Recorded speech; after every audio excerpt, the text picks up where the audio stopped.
Pupunta ka ba sa Hong Kong ngayong 2026? Ano nga ba ang mga dapat gawin sa unang isang oras paglapag sa Hong Kong International Airport? Save this video for reference. Hi guys, I'm Myron, your Pinoy DIY travel guide. Kaya follow na for more HK tips and videos. So paano? Tara sa Hong Kong?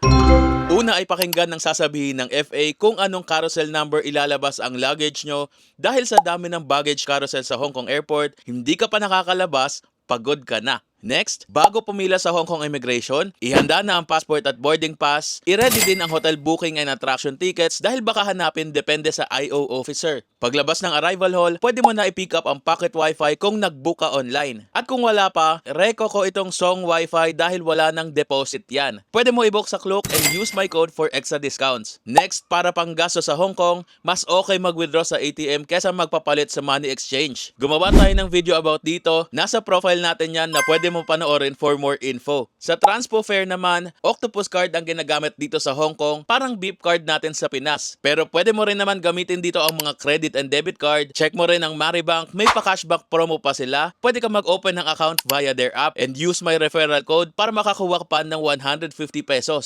Kung nagutom ka naman paglapag ng Hong Kong, maraming restaurants na pwedeng makainan dito, pero meron ako laging kinakainan na hindi OA sa mahal at masarap din ang pagkain. Post ko soon kung saan para ma-visit mo rin. At sa transpo option naman papuntang city, pwede mag-airport bus, airport express train, or airport transfer or Uber. Pero pinakamurang option na mag-airport bus, sundan lang ang signage papuntang bus stops, at ito ang mga bus na sasakyan mo at pamasahe depende sa lugar.